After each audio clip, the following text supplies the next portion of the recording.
എന്തൊരു ചൂടായത്. എല്ലാരും ഇങ്ങോട്ടൊന്ന് വന്നേ. അതെ കേശു, ഞാൻ ആ ഹരിയുടെ നമ്പർ തരാം. നീ ആണെങ്കിൽ ആ ലൊക്കേഷൻ ഒന്ന് ഇട്ട് കൊടുക്കണം. കേട്ടോ?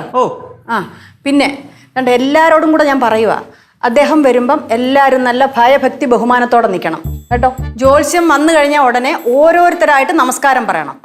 ആദ്യം പാറു, പിന്നെ പ്രായത്തിന്റെ അനുസരിച്ച് ഓരോരുത്തർ. അപ്പോ പാറു കഴിഞ്ഞാൽ ഞാൻ, അത് കഴിഞ്ഞ് ഞാൻ, അത് കഴിഞ്ഞ് ഞാൻ, അതുക്കപ്പുറം ഞാൻ. പിന്നെ അഹങ്കാരം പാടില്ല. അതെനിക്കിട്ടുള്ളതല്ലേ. ഞാൻ അങ്ങനെ ഉദ്ദേശിച്ച് പറഞ്ഞതല്ല, എല്ലാരോടും കൂടെ പറഞ്ഞതാ. എല്ലാവർക്കും പറഞ്ഞല്ല, ഓർമ്മയുണ്ടല്ലോ. വന്ന് കേറുന്ന ആള് വിചാരിച്ചോട്ടെ ഇവിടെ ഉള്ളവർക്കെല്ലാം നല്ല അടക്കവും ഒതുക്കവും ഒക്കെ ഉണ്ടെന്ന്.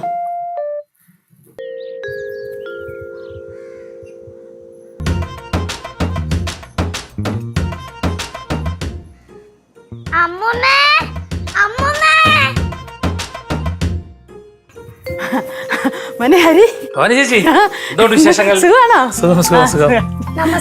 നമസ്കാരം മോളെ.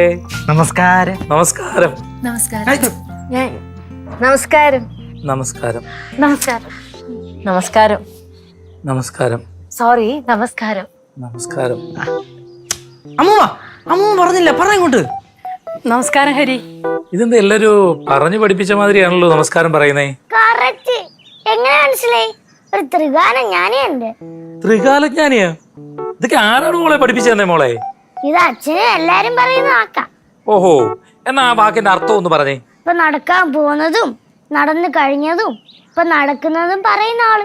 മിടുക്കിയാണല്ലോ. ഇനി വന്നേ. എന്താ മോളുടെ പേര്? എന്റെ പേര് പാർവതി ബാലേന്ദ്രൻ തമ്പി. ഹരിക്ക് മനസ്സിലായില്ലല്ലോ? ഇല്ല.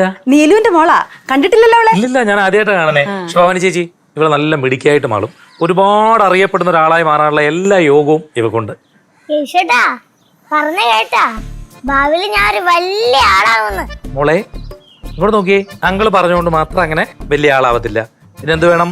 നല്ലതുപോലെ പഠിക്കണം, നല്ലതുപോലെ പ്രയത്നിക്കണം. എങ്കിൽ മാത്രമേ മോള് വലിയ ആളാവുള്ളൂ കേട്ടോ. പക്ഷെ വലിയ ആളാവാൻ വേണ്ടി പ്രയത്നിച്ചോണം മോളെ. പിന്നെ ഈ ത്രികാലജ്ഞാനിയായിട്ടൊക്കെ ഇരിക്കാൻ മനുഷ്യന് പറ്റില്ല. അതൊക്കെ സർവേശ്വരന് മാത്രമേ കാലമൊക്കെ ഗണിക്കാൻ പറ്റുള്ളൂ കേട്ടോ. മോനെ, കുടുംബമൊക്കെ സുഖമായിട്ടിരിക്കുന്നേ? സുഖമായിട്ടിരിക്കുന്ന ചേച്ചി. പിന്നെ അറിയാലോ, എല്ലാ വീട്ടിലും ഉള്ളതുപോലെ തട്ടലും മുട്ടലും എല്ലാ വീടുകളിലും ഉണ്ട്. അതൊക്കെ നമ്മുടെ വീട്ടിലും ഉണ്ടാവും. ലച്ചു, ഓർമ്മയുണ്ടോ നിനക്കെന്നെ? അവിടെ പണ്ട് പടവലത്തെ വീട്ടിൽ വെച്ച് കണ്ട ഒരു ചെറിയ ഓർമ്മയുണ്ട്. വലിയ ഓർമ്മയൊന്നുമില്ല. അന്ന് ഞാൻ അമ്മയുടെ ഒക്കത്തായിരുന്നല്ലോ. ഓ, അത് ശരി. ഇതാരാണ് ചേച്ചി? ഇതെന്റെ മരുമോള്. ഓ, നമ്മുടെ ശ്രീകുട്ടന്റെ ഭാര്യയോ? ശ്രീകുട്ടന്റെ ഭാര്യ. നമസ്കാരം, ഞാൻ കേശു. എടാ കേശു, നീ നിക്കറിടാതിരുന്ന കാലത്ത് കണ്ടാ ഞാൻ. ഇപ്പൊ നീ താടിയും മീശയൊക്കെ വളർന്ന് വലിയ ആളായല്ലേ. ഞാൻ ജോത്സ്യനെ പറ്റി ഒരുപാട് പറഞ്ഞു കേട്ടിട്ടുണ്ട്. നല്ല കാര്യങ്ങളൊക്കെ തന്നെ കേട്ടത്. ഏറെക്കുറെ അങ്ങനെയൊക്കെ തന്നെ അല്ലേ? അതെയാ. நான் கனகம் மதுரையில இருந்து வந்தேன். கௌரியோட ஹோட்டல்ல ஒர்க் பண்ண போறேன். ഗൗരിക്ക് ഹോട്ടലൊക്കെ ഉണ്ടോ? ഹോട്ടൽ ഓപ്പൺ ആയിട്ടില്ല. എന്തായാലും ഒരു മാസത്തിനകം ഓപ്പൺ ആവും. ഇത് തന്നെ 6 മാസം കൊണ്ട് പറയണത്, ഓപ്പൺ ആവണില്ല. അതിനാണ് ഞാൻ മോനോട് വരാൻ പറഞ്ഞത്. എന്ത്, ഹോട്ടലിൽ ചായ അടിക്കാനോ?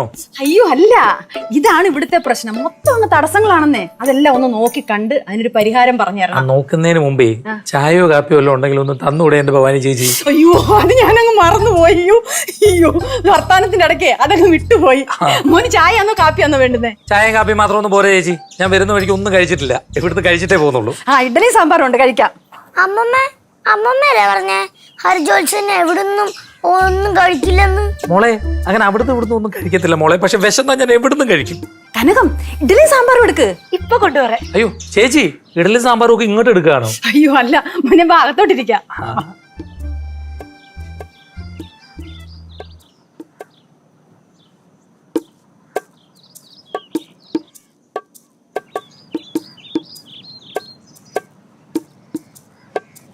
മോനെ, എന്തെങ്കിലും പ്രശ്നമുണ്ടോ?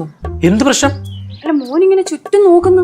ഞാനിവിടെ ആദ്യമായിട്ട് വരുമല്ലേ ചേച്ചി. നല്ല ഡിസൈൻ, നല്ല കളർ കോമ്പിനേഷൻ, അതൊക്കെ ഒന്ന് കണ്ടതാ. അതുകൊണ്ട് നോക്കിയതാണോ? അതെ.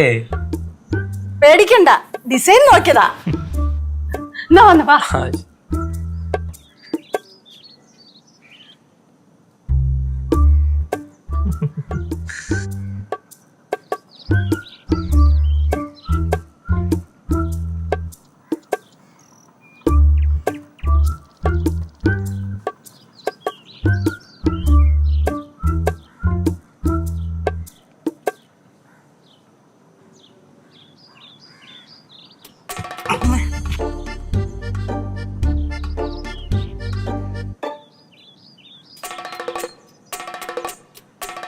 വീട്ടിലെ വിളക്ക് എല്ലാ ദിവസവും രാത്രി 8:30 ഫ്ലവേഴ്സിൽ. മഹാലക്ഷ്മി എല്ലാ ദിവസവും രാത്രി 9 മണിക്ക് ഫ്ലവേഴ്സിൽ.